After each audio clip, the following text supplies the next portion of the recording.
Boa noite. Hoje nós vamos conversar sobre o capítulo 9 do Evangelho, segundo o Espiritismo.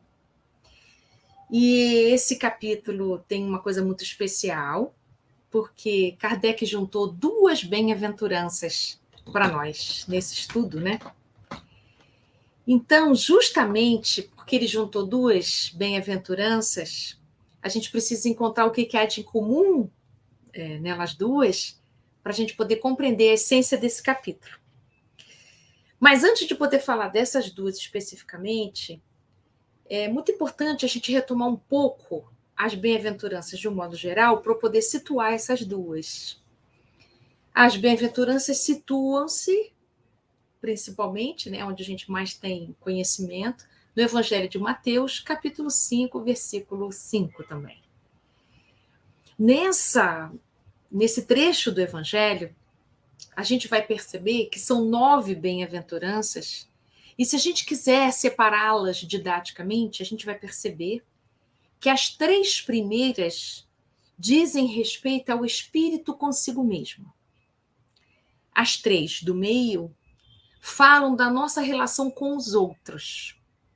E as 3 últimas, que é como se a gente tivesse dado um passo a mais nesse aprimoramento, nesse desenvolvimento, Jesus vai apontar os caminhos para a gente lidar com a nossa transformação moral, na nossa trajetória de podermos tomá-lo como o seu caminho, como um caminho de crescimento, de desenvolvimento. Então, as 3 primeiras, por exemplo, que fala de cada um de nós como pobres de espírito, né, humildes, fala da gente nas nossas aflições, da gente enquanto manso. Então, está falando de um comportamento, de uma maneira de ser do espírito ainda consigo mesmo. Então, nesse capítulo 9, Kardec pega uma das 3, que é a terceira, sobre ser manso, que em a gente adquirindo essa virtude, nós temos condições de poder herdar a terra, e eu já vou desenvolver melhor essa ideia, mas eu queria primeiro situar isso. E ele pega a 7ª bem-aventurança, que está lá no grupo 3, que é sobre ser pacificador. Então, já está lá no grupo em a gente já sabendo lidar consigo, já sabendo lidar com os outros, a gente já está num nível mais avançado de amadurecimento espiritual, em que estamos lidando com a causa crística. Então, quando a gente lida com a causa, seremos perseguidos. Então, nesse estado de perseguição, Jesus aconselha que a gente lide com isso ao modo pacificador. Então, juntando a bem-aventurança de sermos pacificadores e de sermos mansos, constitui, então, o capítulo 9 que a gente vai estudar hoje, em que a gente pode ver que o que há em comum entre o conselho de ser manso e o conselho de ser pacificador, estamos conversando aqui sobre a não violência, estamos conversando aqui sobre a paz do mundo que começa no coração do homem. Mas ainda sobre a bem-aventurança, eu gostaria de salientar que se a gente der uma primeira olhada nas bem-aventuranças, a olho nu, eu quero dizer assim, de uma maneira tão somente lida, a gente vai olhar para essas frases e a gente vai achar, mas que frases estranhas, como se faltasse lógica para elas. E realmente as frases das bem-aventuranças não são frases lógicas. Como é que pode ser bem-aventurado um aflito, né, que sofre? Como é que isso pode ser considerado uma bem-aventurança? Porque ser bem-aventurado é a mesma coisa que eu dissesse assim, são felizes aqueles que... Como é que eu posso dizer que é feliz aquele que é aflito? Como é que eu posso dizer é feliz aquele que é pobre de espírito? E que estranho dizer que só os pacificadores serão chamados filhos de Deus. Não somos todos filhos de Deus. Não é estranho também a gente achar que só vai receber misericórdia se a gente for misericordioso? E como é que a gente vai ser saciado da nossa fome e sede de justiça? Então, precisamos olhar para as frases da bem-aventurança não de uma maneira lógica, literal, A gente precisa buscar o significado profundo de cada uma delas. Então, a gente precisa pegar as frases e ir pacientemente separando os seus termos e tentando entender o contexto. Então, vamos pegar a primeira bem-aventurança que Kardec escolhe para esse capítulo, porque o nome do capítulo é Os que são brandos e pacíficos, os mansos e os pacíficos, e os pacificadores, né? Que tem a diferença de ser pacífico e ser pacificador. Eu posso ser pacífico, ser uma atitude para comigo mesmo, mas ser pacificador significa que eu tenho uma ação no mundo a partir dessa pacificação que habita meu coração. Porque a gente se interessa pelas guerras externas, porque o nosso coração, porque a nossa alma, o nosso espírito, essencialmente, está em guerra também. O mundo externo, ele vai nos interessar, ele vai nos atrair diante de tantas coisas, nós vamos nos dirigir, nos atrair para aquilo que o nosso coração ama. Então, se nós amamos conflito, se nós amamos guerra, dissidências, dissensões, se nós amamos confusão, nós vamos nos atrair para tudo que é confusão, dissensão, conflito, do lado de fora também. Então, partindo desse princípio, significa que, para eu me tornar um pacificador no mundo, é preciso eu silenciar as guerras internas, eu preciso curar as guerras internas, eu preciso entrar em concordância comigo mesmo. Porque no nosso coração, nós temos muitos mundos, nós temos muitos eus dentro de nós mesmos. Quantos eus nós já fomos durante tantas reencarnações? E esses eus, que é uma multidão que nós guardamos no nosso coração, eu quando falo coração é na nossa essência espiritual. Nós temos eus conflitantes entre si. Os eus que eu já fui, eles não estão em integração já desde sempre aqui dentro. A cada reencarnação, a gente vai integrando, curando, articulando, a gente vai educando e unindo os tantos eus que a gente foi sendo desde então. Então, nós temos muitas contradições, sentimentos em oposição, feridas não curadas, mágoas, ressentimentos. Então, há muitas lutas interiores que o homem precisa travar consigo mesmo. Temos sombras, ou seja, muitos esquecimentos. Temos muitas memórias que vêm à luz ao modo do desconforto, mas não vêm para a nossa memória cognitiva, racional e presente dos fatos. Mas nós temos comportamentos que são completamente contrários aos nossos valores que a gente precisa pacificar. Então, aquele que se propõe a pacificar o mundo precisa fazer um trabalho urgente de pacificação do seu coração. Mas, na verdade, é tarefa para todos nós. Olha que interessante. Não é a primeira bem-aventurança. Se Jesus colocou ela mais para o final, é como se Jesus dissesse assim: você tem que andar alguns caminhos para poder chegar nesse lugar de pacificação. Precisa conquistar a humildade, que é a primeira bem-aventurança. Bem-aventurados humildes, ou seja, os pobres de espírito, né? Pobre aqui no sentido é de ser pequeno, fazer-se pequeno. Ou seja, reconhecer a grandeza de Deus.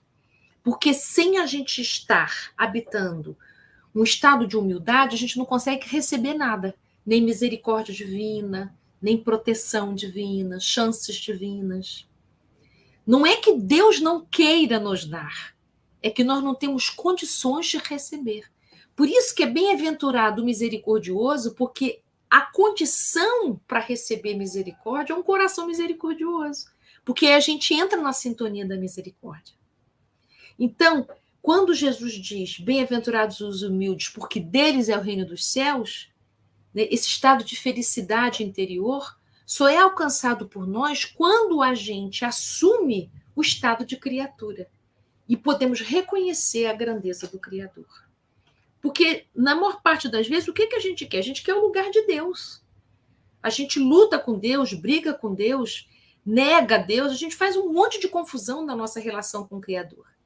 Então, até a gente aceitar o lugar de criatura, que significa aceitar os desígnios divinos, que significa a gente não se revoltar contra as leis divinas, que significa a gente não se afastar das leis morais que constituem a saúde espiritual de cada um de nós. Significa a gente aceitar esse lugar de filho de Deus. Significa a gente se sentir herdeiro de Deus e se conectar com essa essência divina que somos todos nós. É a primeira bem-aventurança. Então, ela vem em primeiro lugar como se Jesus dissesse assim, olha, se você não conquistar esse lugar de humildade, todos os outros passos, inclusive o de você ser consolado na sua aflição, não lhe será possível. Até porque não é qualquer aflição que recebe consolo. A gente só consegue se permitir ser consolado pela doutrina espírita, principalmente, que é o que a gente está aqui em questão, que se baseia no cristianismo vivo, a gente só se sente consolado quando a gente de verdade pode se encontrar na aflição de modo não revoltado. Quando a gente entende a finalidade da dor na vida da gente. Quando a gente se abre para o aprendizado que as dores existenciais causam na nossa experiência. Então, na primeira bem-aventurança, que é a conquista da humildade, é um grande trabalho que qualquer pacificador precisa trilhar. Então, quando Kardec junta a mansuetude com o ser pacificador, ele está dizendo para a gente que ser brando e pacífico andam juntos. Porque aquele que conquista a mansuetude, aquele que conquista a brandude, a serenidade do coração, esse próprio estado de mansuetude, onde quer que a gente vá, a gente instaura um clima diferente nos ambientes que a gente está. Então, um ambiente de discórdia, um ambiente de confusão, um ambiente tenso. Quando a gente tem um coração manso, que quer dizer um coração gentil, que quer dizer um coração cuidadoso, que quer dizer um coração generoso, são qualidades correlatas à mansuetude. Uma pessoa mansa não é uma pessoa omissa, que às vezes a gente confunde isso. Mansuetude com omissão, aquele que não se coloca, aquele que não é assertivo. Pelo contrário, a pessoa mansa, ela sabe se colocar. Então a palavra dela não fere. É uma palavra colocada da maneira certa, no momento certo, porque ela é útil. E porque é uma palavra que fala o essencial. Quando a gente está nessa sintonia do essencial, quando a gente está na sintonia do que é bom para o outro através da minha fala, quando eu entendo que a minha fala tem a finalidade de comunicar, comunicar quer dizer comum, ou seja, não é bom só para mim, mas também é bom para você, e estabelece assim um diálogo, uma relação fraterna entre eu e você. Quando a minha comunicação ela se dá de um modo manso, ela instaura um ambiente de paz instantaneamente. E para que a gente possa ter uma fala mansa, a ponto de instaurar a paz nos ambientes conflitivos, é preciso haver uma mudança de olhar. Então, quando eu estou diante de uma situação que é conflitiva, tensa, confusa, de dor, de dissensões, o que está faltando ali é sair dos extremos. O que está faltando ali é a gente construir um diálogo de desapego. O que está faltando ali é não querer ser o dono da verdade. É a gente instaurar a possibilidade da gente olhar para outro ângulo que ainda não pôde ser visto.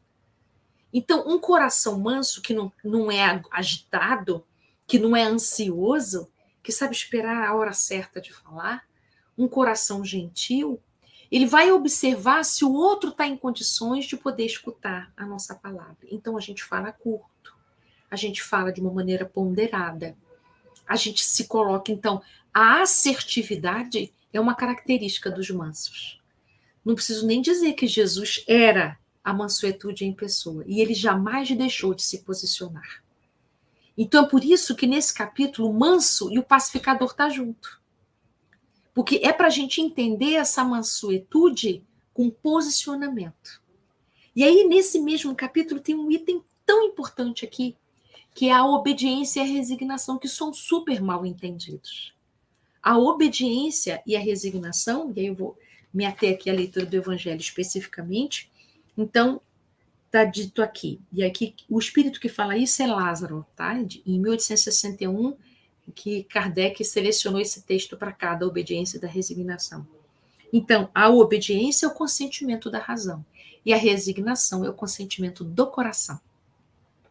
Significa que obediência é resignação, não é obediência ou, então significa que as duas precisam andar juntas. São qualidades, são recursos que Jesus oferece para nós para que a gente possa habitar o lugar de manso e de pacífico. E aí Kardec reuniu aqui, olha, a afabilidade, a doçura, a paciência, a obediência, a resignação, e ele termina com a cólera. Olha que coisa interessante.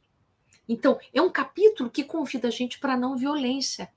Mas, mais do que convidar para a gente não colaborar com os ambientes violentos, ele diz, mas olha, não é para se omitir, é para se posicionar, mas de que modo se posicionar?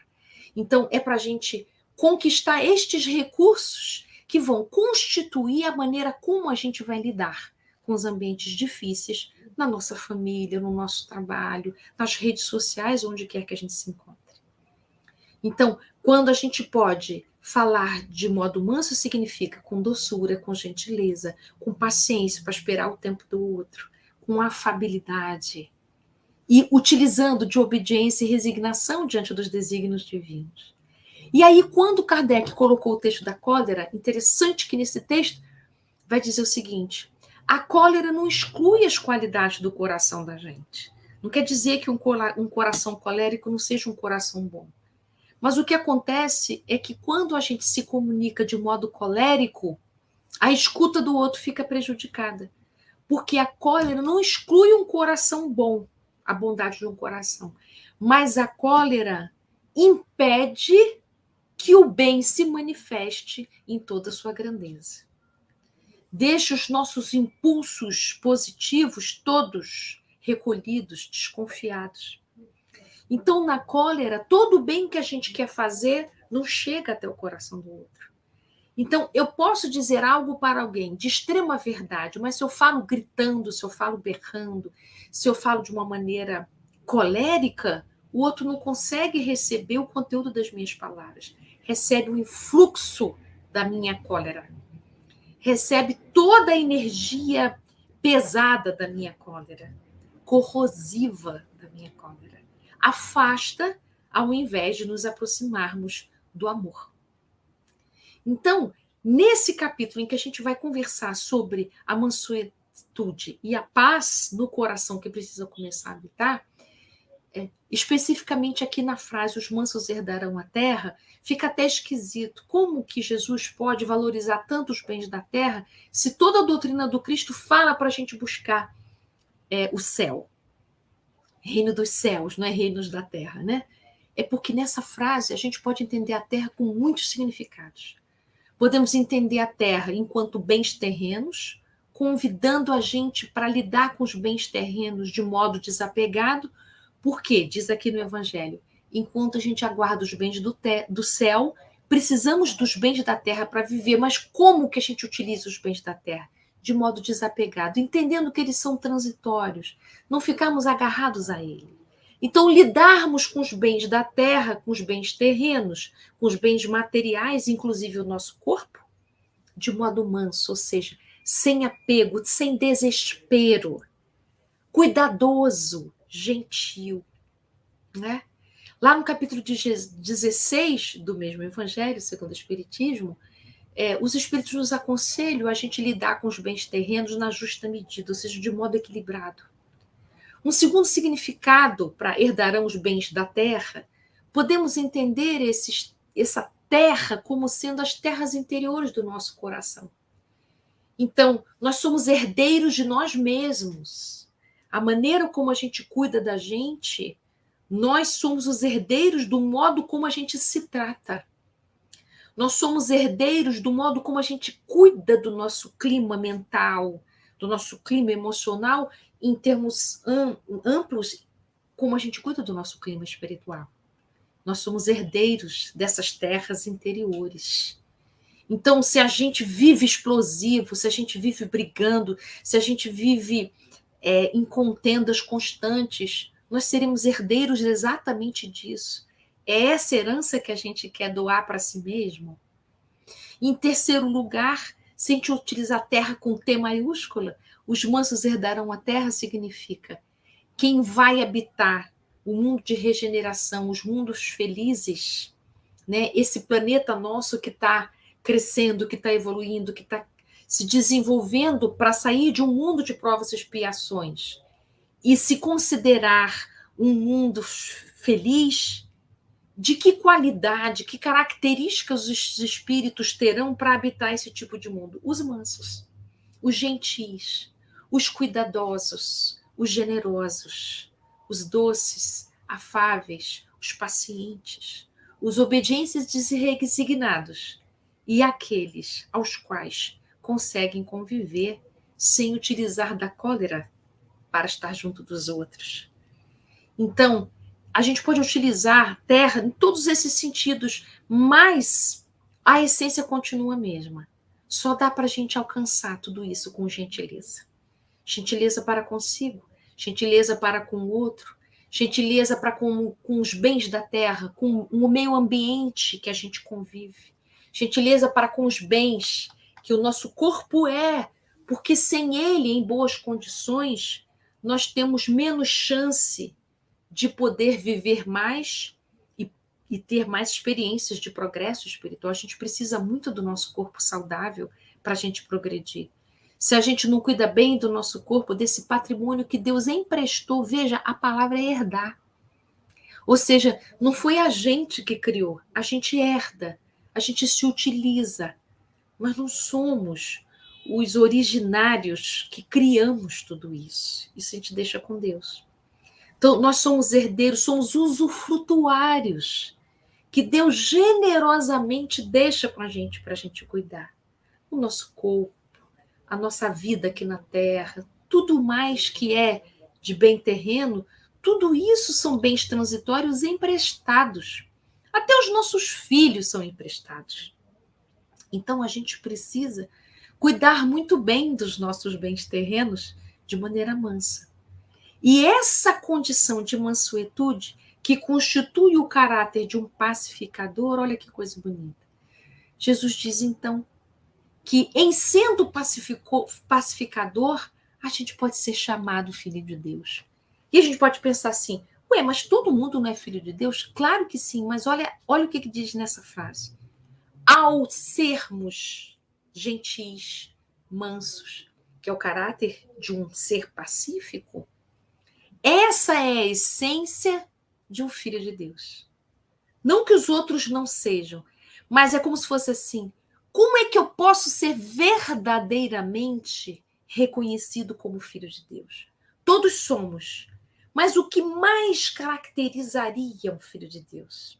O seu coração manso, que onde quer que vá, instaura um clima pacífico e se torna, então, um pacificador. Então, é aquele que está num conflito familiar, em vez de tornar aquele ambiente mais complicado, pode ser até que ache que aquilo que está sendo discutido seja verdadeiro e tal, seja relevante, mas ele vem trazer a palavra que pacifica.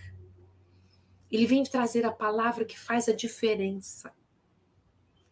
Ele vem trazer a palavra que é capaz de consolar, de acalmar, vem trazer um bálsamo. Então, aquela palavra precisa. Então, para a gente ser chamado filho de Deus, ou seja, para a gente ser reconhecido como filho de Deus, para a gente entrar exatamente no fio, não é? Nessa ligação genuína que nós temos como filho de Deus, o que é preciso, então? A gente, desde já, desde ontem, desde sempre, a gente começar a cultivar a generosidade, a gentileza, a mansuetude, o cuidado consigo mesmo, na palavra, na maneira de se relacionar, na maneira de estar junto com o outro. E aí podemos pensar em algumas passagens de Jesus para a gente entender isso. Por exemplo, quando Jesus está diante da mulher adúltera e ela vai ser apedrejada e ele consegue com aquele gesto manso, é um gesto manso, ele poderia ter um gesto violento ali. Ele podia chegar no meio e dizer, para, vocês são também culpados, vocês têm a ficha suja moral de vocês não têm moral nenhuma para poder acusar essa mulher. Se ele chegasse de uma maneira explosiva, colérica, ele teria toda a verdade, toda a razão do mundo e até altura moral para fazer isso, mas ele escolhe um jeito manso. Então ele se aproxima com calma e se dispõe a escrever no chão. Dizem, Humberto de Campos também descreve isso, que o que ele escreve na areia são as atitudes daquelas pessoas. E então uma a uma vai saindo porque se identifica com aquelas frases, que eram frases que mostravam a incoerência, né? Que mostravam, aspas, os pecados, os desvios, os descaminhos, mostrando que todos são humanos, todos nós pecamos, então nenhum de nós tem autoridade para tirar a pedra em ninguém. Essa maneira mansa, inteligente, pacificou o ambiente. E quando ela pergunta para ele por que ele então não a julga, ele de novo coloca uma palavra mansa e que pacifica o coração daquela mulher, mas é de uma maneira assertiva. Porque em todas as situações dessas passagens de Jesus tem uma coisa interessante. Ele instaura um movimento novo, cura o cego, faz o paralítico andar, faz a mulher adúltera conseguir sair viva daquela circunstância, mas ele diz para aquela pessoa que ela precisa inaugurar uma nova maneira de viver, sair da repetição. Quando ele diz para aquele cego que ele precisa sair da aldeia para poder ser curado, ele instaura ali o movimento novo.